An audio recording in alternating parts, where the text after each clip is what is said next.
የሰው ልጅ ዋጋው ምንድነው እንደማለት ነው። እሱን ነው የምንማማረው ዛሬ። እርግጠኛ ሆኜ የምነግራችሁ ከምድራዊ ደስታ ከደቂቃዎች ቀጥሎ ሐዘን አለ። ይሁዳ ብሩን ተቀብሎ ወዲያው ምንድነው የገጠመው? ጸጸት። ከዚያስ ታንቆ መሞት። በዚህች ዓለም ከክርስቶስ ተለይተን ያገኘናቸው ደስታዎች ሁሉ አንቀው ይገሉናል። ያው ሚስቱን የሚፈታ ለምንድን ነው?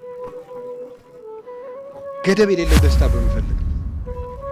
ሚስት ባሏ የምትፈታ ምንድን ነው? ገደብ የሌለው ደስታ በመፈለግ ነው። ያላዩትን ለማየት ነው። እንግዲህ አሁን ባለንበት ዘመን ትርጉም እያጣ የመጣው የሰው ልጅ ነው፣ እንደምታዩት ማለት ነው። በጣም ትርጉም እያጣ እየተናቀ የመጣ የሰው ልጅ ነው። ፎቶ ተነስተው ፎቶአቸውን በፌስቡክ ለቀው እየገቡ እየወጡ ፎቶአቸውን ኮሜንት የሚያዩ ሰዎች አሉ። ስቂት የሚሉ ማለት እንዴት አሉኝ እነ ሰዎቹ ምን አሉት፣ ወደዱት፣ ጠሉት እያሉ እረፍት ነስቷቸው። ይሄ ሁሉ ምንድን ነው? ክብር ፍላጊ። ከዚያ ሁሉ ክብር እርግፍ አድርገን ትተን ክብርን ከቦታው ብንፈልግ መልካም ነው። እግዚአብሔር ለምንድን ነው አንዳንድ ጊዜ የሚመሩ ነገሮችን በመስጠት ደስ የሚሉን ነገሮችን ይቀማል? ለምንድን ነው እንደዚያ የሚያደርገው? እግዚአብሔር ፍጹም ደስታ ስለሆነ ነው። የክርስቶስ በግ ነው ሰው፣ የክርስቶስ አካል ነው፣ የእግዚአብሔር መልክ ነው ሰው። ማንም ሰው የድሃን ልብስ መልበስ አይፈልግም። እግዚአብሔር ግን የእኛን የድሆችን ሥጋ ለብሶት መጥቷል። ይህ ለሰው ልጅ የተሰጠ ክብር ነው። በስመ አብ ወወልድ ወመንፈስ ቅዱስ አሃዱ አምላክ ይትባረክ እግዚአብሔር አምላከ አበዊነ ቅዱሳን። ምሕረቱን ቸርነቱን ይቅርታውን በዘመናችን በሕይወታችን ላይ ያጸና ሕያው ቅዱስ እግዚአብሔር ፈጣሪያችን በልባችን አስበን በአንደበታችን ተናግረን ስለማንፈጽመው ስለ ቸርነቱ ሥራ ሁሉ ስሙ የተመሰገነ ይሁን። የእናታችን የቅድስት ድንግል ማርያም የቅዱሳን መላእክት፣ የነቢያት፣ የሐዋርያት፣ የሰማዕታት፣ የጻድቃን፣ የደናግል መነኮሳት ረድኤታቸው የቅዱስ ቂርቆስን በረከት ከሁላችን ጋር ይሁን። እንደ እግዚአብሔር ፈቃድ ዛሬ የምንማማርበት የትምህርታችን ኃይለ ቃል የሰው ዋጋ በሚል ርዕስ ነው የምንማማረው። እስኪ በሉ ድገሙ፣ ሶስት በሉ። የሰው ልጅ ዋጋው ምንድን ነው እንደማለት ነው። እሱን ነው የምንማማረው ዛሬ። እንግዲህ አሁን ባለንበት ዘመን ትርጉም እያጣ የመጣው የሰው ልጅ ነው፣ እንደምታዩት ማለት ነው። በጣም ትርጉም እያጣ እየተናቀ የመጣ የሰው ልጅ ነው። በዓለም ላይ ደግሞ ትርጉም ያለው ነገርም ሰው ነው። ሁሉም ነገር የሚሰራው በሰው ነው። የሚጠፋውም የሚለማውም ነገር በሰው ነው እና ስለ ሰው ትንሽ ነገር እንድንነጋገር ነው። ስለ ሰው ልጅ ዋጋ እና በመጽሐፍ ቅዱስ የምንወስደው ኃይለ ቃል ይኖረናል። በመጽሐፍ ቅዱስ የማቴዎስ ወንጌል ምዕራፍ 13 ቁጥር 44 ላይ ያለውን ኃይለ ቃል እንደ መነሻ እንወስደዋለን ማለት ነው። ትመስል መንግሥተ ሰማያት መዝገበ ዘህቡ በውስተ ገራይት። መንግሥተ ሰማያት ሕገ ወንጌል ተስፋ እግዚእነ ኢየሱስ ክርስቶስ በእርሻ ውስጥ የተዳፈነች መዝገብን ትመስላለች። ወረኪቦ ብእሲ ሀብኦ፣ አንድ ሰውም ያንን መዝገብ አግኝቶ ሰወረው። ሆረ ወተሳየጠ ኩሎ ዘቦ፣ ያለ ገንዘቡን ሁሉ ሂዶ ሽጦ ወተሳየጣ ለይእቲ ገራይት፣ ያችን እርሻም ገዛት ይላል። መንግሥተ ሰማያት በእርሻ ውስጥ የተዳፈነች መዝገብን ትመስላለች ነው የሚለው። ስለ መንግሥተ ሰማያት ጌታ ብዙ ነው መስሎ ያስተማረው። ከዚያ ውስጥ መንግሥተ ሰማያት እርሻ ውስጥ በተዳፈነች መዝገብ ወይም ዕንቁ ትመስላለች ብሎ አስተምሯል። እና አንድ ሰው ያችን እርሻ ትልቁን መዝገብ እንደያዘች ባወቀ ጊዜ ሄደና ያለ ገንዘቡን ሁሉ ሽጦ ያችን እርሻ ገዛት። ምክንያቱም በእርሻይቱ ውስጥ ያለው መዝገብ እሱ አለኝ ከሚለው ገንዘብ ሁሉ የሚበልጥ እንደሆነ ስለተረዳ ማለት ነው። ስለዚህ መንግሥተ ሰማያት ይህንን ትመስላለች። እዚህ ውስጥ የተገለጸው ዋናው ነጥብ ሰው ነው፣ ሌላ አይደለም። ዋናው ነጥብ እዚህ ውስጥ የተዳፈነ ዕንቁ የተባለ ሰው ነው። በአንድ ጊዜ ትርጉሙን ነገርኳችሁ ማለት ነው። ከዚያ በኋላ ወደ ታች ይዘረዘራል። እርሻ የተባለ ይህ ዓለም ነው። መዝገብ የተባለ አዳም ነው ወይም ሰው ማለት ነው። ሰው መዝገብ ተባለ፣ ውዱ ገንዘብ ማለት ነው። በእርሻ ውስጥ ያለው ውድ ገንዘብ ማን ሆነ? አዳም። እርሻ የተባለ ማን ነው? ይህ ዓለም። ያለ ገንዘቡን ሁሉ ሽጦ ያንን እርሻ የገዛው ሰው ጌታችን ኢየሱስ ክርስቶስ ነው። ያለ ገንዘቡን ሁሉ ሽጦ ለምንድን ነው ሲባል በእርሻው ውስጥ የተዳፈነው ገንዘብ ከሰውየው ካለ ገንዘቡ ሁሉ እንዲበልጥ ያውቃልና ይላል። ታዲያስ እርሻው ማን ሆነ? ይህ ዓለም። መዝገቡ ማን ነው? አዳም። ባለ ሀብቱ ማን ነው? ክርስቶስ፣ ጌታችን ኢየሱስ ክርስቶስ። ያለ ገንዘቡን ሁሉ ሽጦ ገዛው ማለት ምን ማለት ነው? ያለ ገንዘቡን ሁሉ ሽጦ ማለት ሀዲጎ ተሳወ ተሳተ ነገደ ቆመ ማእከለ ባሕር። ብዙ የሚሆኑ ቁጥራቸው የማይቆጠር የማይሰፈር ሊቃነ መላእክት፣ የመላእክትን አለቆች፣ መላእክትን፣ ስልጣናትን፣ አጋይስትን፣ መኳንንትን፣ አርባብን እነዚህን ሁሉ ትቶ አዳምን ሊፈልግ መጣ። ያ ነው ያለውን ሁሉ ትቶ። በዚያውም ላይ ያለውን ሁሉ ትቶ ማለት ክብሩን ሁሉ በትህትና ሰውሮ ማለት ነው። ያለውን ትቶ ገዛው ማለት ነው። እንዘባይል ውእቱ እንኩሉ አንደ ርእሶ እንኩሉ። በሁሉ ባለጸጋ ሲሆን ራሱን ከሁሉ ድሃ አደረገ። ከመትበአሉ አንትሙ በንዴተ ዚአሁ።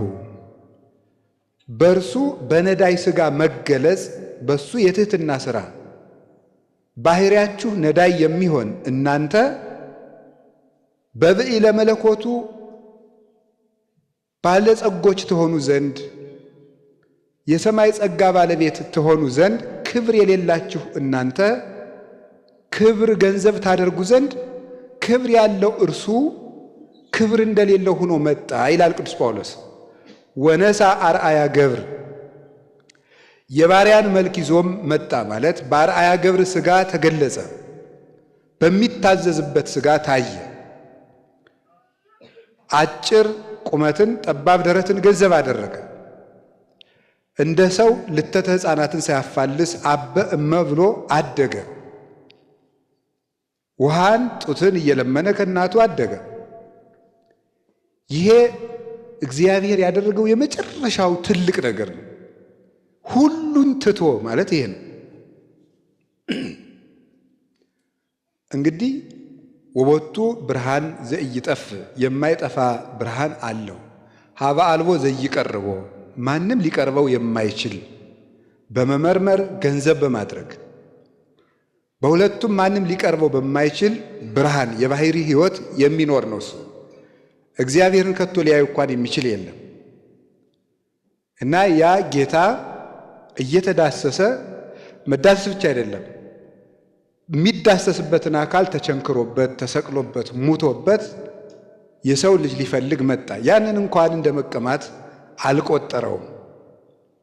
ስለዚህ እግዚአብሔር ፈጥሮ ገንዘቡ ካደረገው ወይም ራሱ ፈጥሮ ከሚገዛው ፍጥረት ሁሉ ለእግዚአብሔር እንደ ሰው ያለ ፍጥረት የለውም።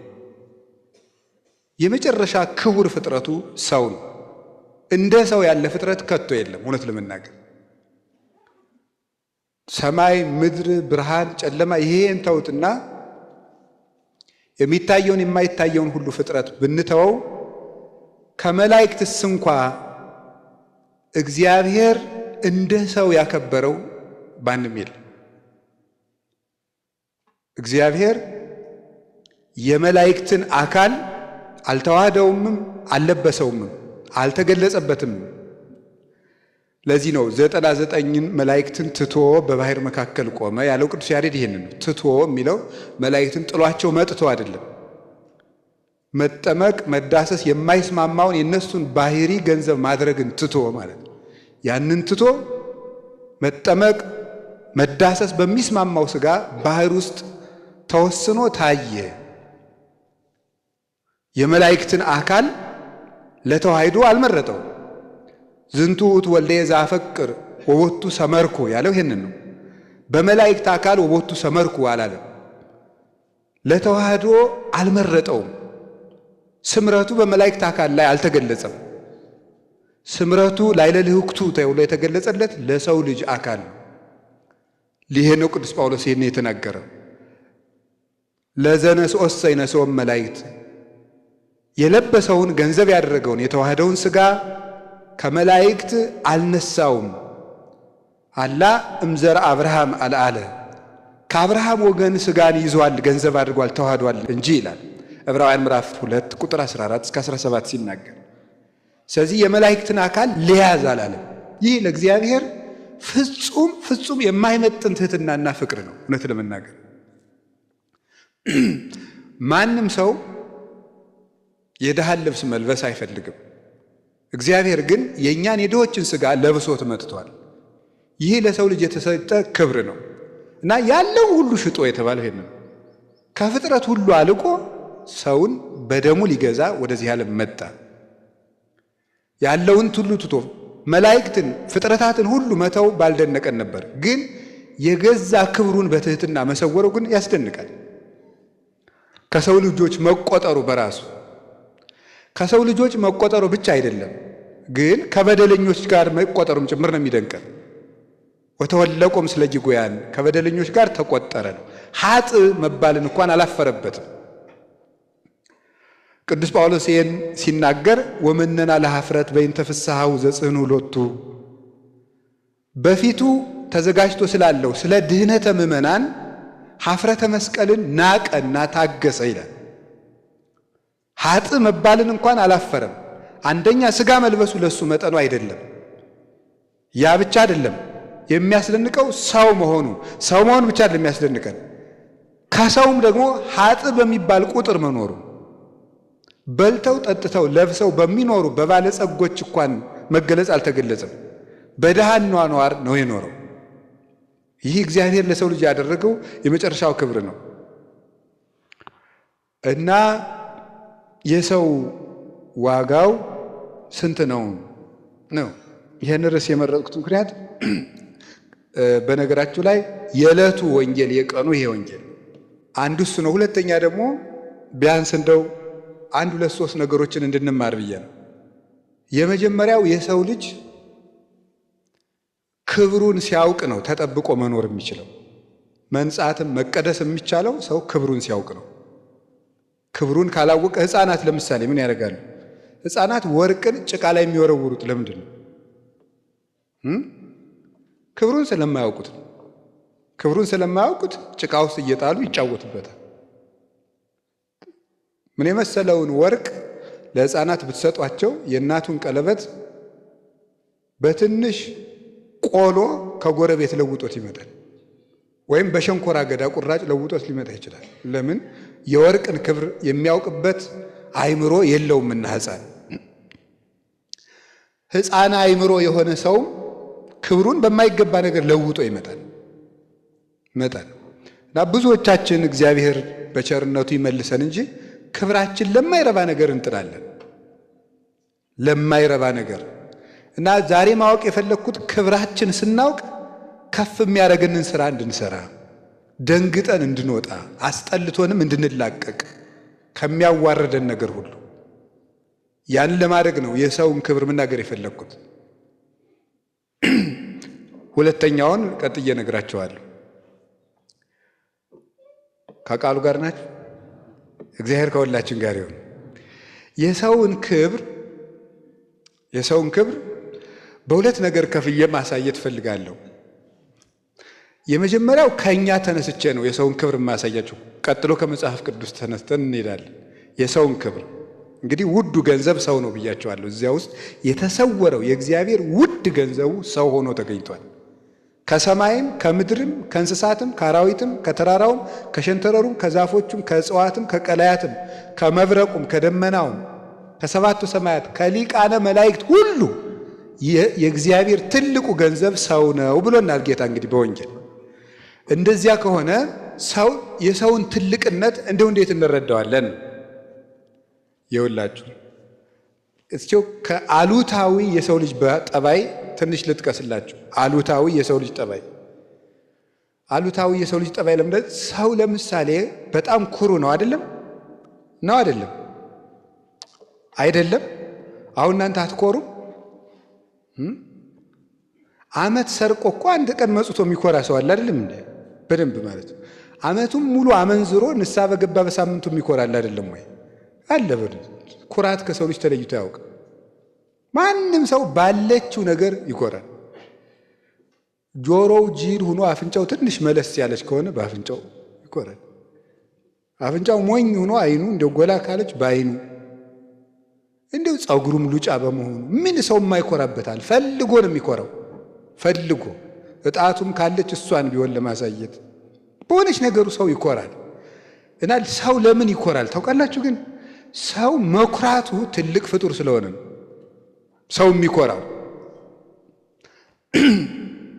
የገድለ ተክለ ሃይማኖት ጸሐፊ ይናገራል። አቡነ ተክለ ሃይማኖት እንደተናገሩት አድርጎ ወበይንተዝ ንዚያር እስመ ዝሁረ አላህ ኮነ ይላል።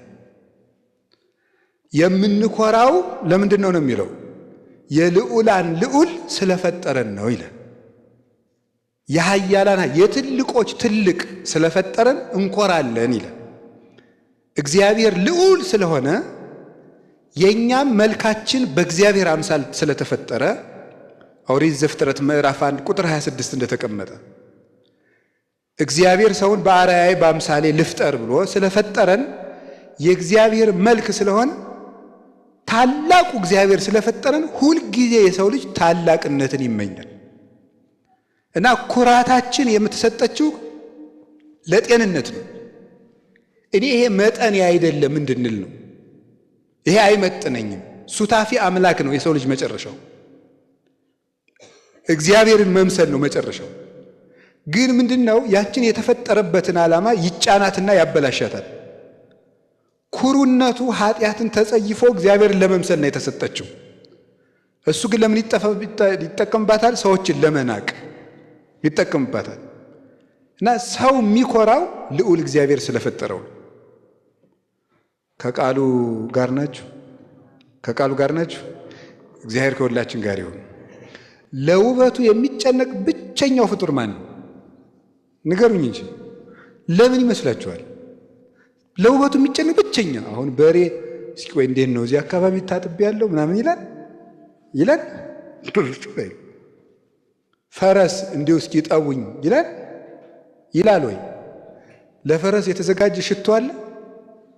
የጃፓን፣ የሱዳን፣ የፈረንሳይ የሚባል አለ? የለም። ለጅብ ሽቶ አለው ወይ? ኩል አላቸው? የላቸው። ለውበቱ የሚጨነቀው ማን ነው መሰላችሁ? ማን ነው? እግዚአብሔር። በነገራችሁ መልካም ማለት ምን ማለት ነው? መልካም ማለት ምን ማለት ነው? መልካም ማለት ምን ማለት ነው? ያማረ ማለት ነው። አታውቁታላችሁ እስከ ዛሬ መልካም ማለት ምን ማለት እንደሆነ? መልካም ማለት ምን ማለት ነው? ያማረ ነው። ውብ ማለት ነው። መልካም ማለት ያማረ ነው። አሁን እዚህ የቃላት መዝገበ ቃላት እያስተማርኩ አይደለም፣ የቴዎሎጂ ቃል ነው ይሄ። መልካም ማለት ውብ ማለት ነው። ብቸኛው መልካም ማን እንደሆነ ታውቃላችሁ? ኢየሱስ ክርስቶስ ነው ብቸኛው መልካም ማለት ነው። እና ሰዎች ያችን መልካምነት ሲያገኙ ነው ሰዎች የሚረኩት። ያችን መልካምነት አይደል? ሄር ሰናይ ይሴኒ ለሃዩ እሙሉ ደጓ ለመህያው ውበቱ ከሰው ልጆች ውበት ሁሉ ያምራል ይላል መዝሙረ ዳዊት ምዕራፍ 44 ላይ ሲናገር ውበቱ ከሰው ልጆች ሁሉ ያምራል እና ብቸኛው መልካም ክርስቶስ ነው ወይም እግዚአብሔር ነው። ሰናይ እግዚአብሔር ለለይት ያገስዎ እግዚአብሔር ለፈተና ብሎ መከራ ቢያመጣባቸው ለሚታገሱት እግዚአብሔር መልካም ነው ይላል ትንቢተ ናሆም ምዕራፍ 1 ቁጥር 7 ላይ ሲናገር። ስለዚህ መልካም እግዚአብሔር ነው፣ መልካም ክርስቶስ ነው። ሰዎች መልከኛ መሆን የሚፈልጉበት ምክንያት ምንድነው? መልካሙ እግዚአብሔር ስለፈጠራቸው። ግን መልከኛ የሚሆኑበት መንገድ ግን የተሳሳተ ነው። ለውበታችን መጨነቃችን በራሱ እኛ መልከኞች ሆነን ስለተፈጠርን ነው።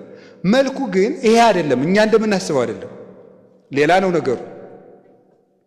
ለዚህ ነው መጽሐፍ ምሳሌ ምዕራፍ 31 ላይ ደምግባት ሐሰት ነው፣ ውበትም ከንቱ ነው፣ እግዚአብሔርን የምትፈራ ሴት ግን ትመሰገናለች ብሎ የሚናገረው። የእኛ መልካችን ግን እግዚአብሔርን መምሰል ናት። የዓይን፣ ጆሮ፣ አፍንጫ፣ እግር፣ እጅ አይደለም። እና የሰው ልጅ ለውበቱ 24 ሰዓት የሚጨነቅበት ምክንያት ይሄ ነው። ማንኛውም ሳይንስ ይሄንን ቢመልሰው ጥሩ ነበር፣ አይመልሰው። ሰው ለምን ለመልኩ ይጨነቃል? በፍጹም የለም። ሰው ለምን መልከኛ መሆን ይፈልጋል? ምንም ሳይንስ ሲጀመር ምን ይባላል መሰላችሁ? ሳይንስ ሃውን ነው እንጂ ዋይን አይመልስም ይባላል። ምን ማለት መሰላችሁ? ሳይንስ እንዴትን ነው እንጂ ለምንን አይመልስም። እንዴትን ነው እንጂ ለምንን አይመልስም፣ አያውቀው። ለምሳሌ ንገራችሁ፣ ሰዎች ሲተኙ እንዴት እንቅልፋቸውን አይናቸውን ገጥመው እንደሚተኙ ማንኛውም የአይን ስፔሻሊስት ሊነግራችሁ ይችላል። አንዳንድ ሰዎች ደግሞ አይናቸውን ገልጠው እንደሚተኙም ይነግሯቸዋል። እንደ ሰሎሞን። አሁን ሰሎሞን ሲተኛ አይኑን ገልጦ ነበር የሚተኙ፣ ሲነቃ ደግሞ ይጨፍነዋል። እና አንዳንድ ሰዎች አንዳንድ ሰዎች አይናቸውን ገልጠው ይተኛሉ የሚለውን ማንም ባለሙያ ይነግራቸዋል።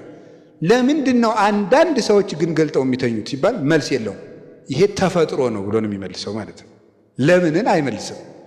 ሰዎች ለውበታቸው የሚጨነቁበት ምክንያት እግዚአብሔር መልካም ነው፣ በመልካሙ እግዚአብሔር አምሳል ስለተፈጠሩ ነው። ስለዚህ ምንድነው ሁልጊዜ ውበታቸው አያረካቸው። ለምን? ውበታቸው እግዚአብሔር ነው እንጂ ይሄ ስላልነበረ። ይሄ አይደለም፣ እግዚአብሔርን መምሰል ነው እንጂ ውበቱ ሁልጊዜ። ለዚህ ነው አሁን ሰው እንዴት እያደረገ እንደሆነ ታውቃላችሁ? እኔ አሁን በከተማ ምሰድ በውጭ ሀገር ምሰድ አያቸዋለሁ። የአፍንጫ ጉትቻ የሚያደርጉ ሴቶች አሉ። በጣም ብዙ ነው። በቃ እንደው የከንፈር አለ፣ አይጣ ላይ ድረስ ነው አሉ። ሰው አሁን በኦፕራሲዮን ሁሉ መልክ እያበጀ ነው፣ ፊቱን እየተቀዳደደ ማለት ነው፣ በቪላዋ እየቀደደ መልከኛ ለመሆን ማለት ነው። አይጣል እኮ ነው። ለምንድን ነው ይሄ ፍላጎት? አሁን ቢባል ውበቱ ሁሉ አለቀ። እናቴ ድሮ አሁን ቀሚስ አድርገው ያጌጡ ነበር፣ ውብ የሆኑ ነበር እናቶቻችን። አሁን ደግሞ ጨርቃቸውን ጥለው እያጌጡ ነው እህቶቻችን። ወንዱ ሁሉ በዚህ ጉትቻ እያበጀ ፀጉሩን እየተሰራ ሹርባ አሁን አልቋል። እንግዲህ ምን አድርገው እንደሚያጌጡ አናውቅም። ራቁቱም ሆነ አለቀ። ሰው ሁሉ አለቀበት። ይሄ ሁሉ እንዲሁ ይገርም። ግን ይሄ ሁሉ ጨርቅ መጣል መልከኛነት አይደለም። መልከኛነት ክርስቶስን መምሰል ነው፣ እግዚአብሔርን መምሰል ነው። መልክ ትክክለኛው መልክ ወደ ክርስቶስ መምጣት፣ ጭምትነት፣ ራስን መግዛት፣ ከነፍስ ጋር መታረቅ፣ ለልብ መኖር፣ ለህሊና መታመን፣ ለዘላለማዊ ሕይወት ስራ መስራት መልክ ይሏቸዋል። እሱ አያችሁ፣ ይሄ ሁሉ ለካ የሚያሳየው እግዚአብሔር መኖሩን። ከቃሉ ጋር ናችሁ? ከቃሉ ጋር ናችሁ ወይ? ሰዎች ለምንድን ነው ምስጋና የሚፈልጉት? ልብ ብላችሁ ጠይቁ። ለምንድን ነው ሰዎች ምስጋና የሚፈልጉት? ምስጉን እግዚአብሔር ስለፈጠራቸው። እስኪ ሂዱና ዝንጀሮውን አመስግኑት። ዝንጀሮዬ እንደምን አለ? ጤናህ ደህና ነው ወይ? በጣም ነው ደስ የምትለኝ። እንዲሁ ጎፈሬህ ጥሩ ነው። በቆሎ ቆርጠህ ስትበላ ጀግና ነህ ብንለው አሁን ይገባዋል? እስኪ ርግብን ሂዱና አመስግኗት። አቤት እኮ ደስ ስትይ ብላችሁ ምንም ፏፏቴውን ሂዱና እስኪ ዘምሩለት ከበሮ ይዛችሁ። አይ ፏፏቴ አይ ፏፏቴ ብትሉት አሁን ደስ ይለዋል? በፍጹም። ሲመሰገን ደስ የሚለው ማን ብቻ ነው? ሰው ብቻ ነው። ሰው እኮ ነው ለማመስገን ወይ ግሩ ራሱን ለማመስገን የማይጠራው ጥረት አለ መሰላችሁ? እኔ እኮ ሰዎች ራሳቸውን እንደሚያመሰግኑ ከምደነቅበት ርዕሰ ጉዳይ መካከል ንስሐ እየገቡ ራሳቸውን የሚያመሰግኑት ነገር ነው። ንስሐ እየገቡ መጀመሪያ ለመናዘዝ መግቢያ ስለ መልካምነታቸው የሚናገሩ ጽዋ ማህበር ጠጣለው እንትን የሚባለው ቦታ ላይ ያለውን ቤተክርስቲያን እኔና አጎቴ ነው ያሰራ ነው፣ እንደዚህ ነው። ይሄን ገዳም ታውቁታላችሁ? የዚያን ገዳም የዓመት ቀለቡን የገዛሁት እኔ ነኝ፣ እንትን አድርጌያለሁ፣ ከሰው ጋር ጣልቻ አላውቅም ብሎ ከዚያ በኋላ ነው ንስሐውን የሚነግረን። አክብረ ያዘኝ ነው ነገሩ እኮ ስታዩት ማለት ነው። እንዲሁ እኮ ይገርማል። ሰው ሊናዘዝ መጥቶ ይመሰገናል ራሱን። እና እኔ በእነዚያ ሰዎች የምፈርድ መስሏችሁ ነው? አልፈርድም። አቤት ሰው እኔ የራሴ ጭምር ስለሆነ ማለት የሰው መከረኛነቱ ነው የሚያሳየኝ። ምስጋና ለመፈለግ እንደው አንዳንዱ ደግሞ እንደው ሻል ያለው ራስክን አመሰግን ካትበሉኝ እንጂ ይላል። እንዴት ማንለ እንዴ እንላለን እንጂ እንዴት ነው ማንል? ካመሰገንክ እንላለን። ራስሽን አመስጋኝ አይበሉኝ አትበሉኝ እንጂ ለምን ነው ማንለው? እንደው በደንብ አድርጎ በደንብ። አሁን ይሄ ደግሞ ጠይም ትህትና የሚባል አለ። መምህራን ነው እንደዛ የሚሉት። ጠይም ያለ ትህትና ምንድነው? ቀስ ያለች ናት። ትህትና መሆኗ ትዕቢት መሆኗ የማትታወቅ ነው። አሁን ለምሳሌ እኔ ውሸታም ነኝ። አሁን ለምሳሌ አሁን ሰው ለሰው ገንዘብ የሚሰጥ ሰው እኔ በጣም ንፉግ ነኝ ቢል ምን ማለቱ ይመስላችኋል? እረ ለጋስ ነህ በሉኝ ማለት እኮ ነው። ሲገለበት ታውቁታላችሁ እንዴ? እኔ ምን አድርጌ ያውቃለሁ እኔ በጣም ቢል አሁን አንድ ሰው ምን ማለት ነው? እናንተ ጨመር አድርጋችሁ ተናገሩት ነው ነገሩ ማለት ነው። በደንብ አድርጎ የመመስገን ፍላጎታችን አቤት አቤት በደንብ። አሁን አንዳንድ ጊዜ ደግሞ አውቀን የኛ እንዳይታወቅብን ሌላ ሰው በማድነቅ ወደኛ እናመጣዋለን። ሌላ ሰው በማመስገን ይጀምርና ገሌ በጣም ጥሩ ነው፣ በጣም ጥሩ ወንድም ነው እንላ። ከዛ ቀጥለን ደግሞ እንላለን እኔ የሚገርመው አውቀዋለሁ እንላለን። ከዚያስ 3 ዓመት አብሬው ኑሬ ያለው ከዚያስ ያስጠናሁት እኔ ነበርኩ እንላለን ማለት ነው። በደንብ አድርጎ ነው ሰው እንዴት አድርጎ እኮ ለራሱ እኮ እንደሚል ታውቃላችሁ። ለምንድን ነው ሰው ምስጋና የሚፈልገው ነው? ምስጋና በጣም ይፈልግ። ሕፃናት ወድቀው መሰበራቸው አይደለም የሚያሳዝናቸው። ስለምንድን ነው ሰዎች ስለነሱ ምን እያሉ እንደሆነ የሚጨነቁት? ከዛ ቤተሰቡ ጎሽኔ ልጅ አንበሳ ምንም አልሆነም ካሉት እየሳቀ ይነሳል። ይገርማል እኮ የምስጋናን ጉልበት ተመልከቱት። ሰዎች እኮ ጭቃ ዳልጧቸው ወድቀው ተሰብረው ሁሉ ሰው ቀና ብለው ነው የሚሄዱ። ይህ ምንድን ነው? ሰው ለምስጋና ስለሚጨነቅ ነው። ሰው ለምስጋና የተፈጠረበት ዋናው ሰው ራሱን የሚያመሰግንበት ዋናው ምክንያት ለምን ይመስላችኋል? ማንም ከተፈጠረው ፍጥረት ሁሉ ምስጋና የሚፈልግ የለም። ምስጉን እግዚአብሔር የፈጠረው ምስጉን ፍጥረት ስለሆነ ነው። መጨረሻ ላይ ይህ ዓለም ሲጠፋ ሰው ምን ያደርጋል? ይመሰገናል። ታውቃላችሁ? መጨረሻ ላይ ዓለም ሲያልፍ እንመሰገናለን። መንግሥተ ሰማያት ከመግባታችን በፊት የመጀመሪያ የምትሰጠን ምስጋናት ነው።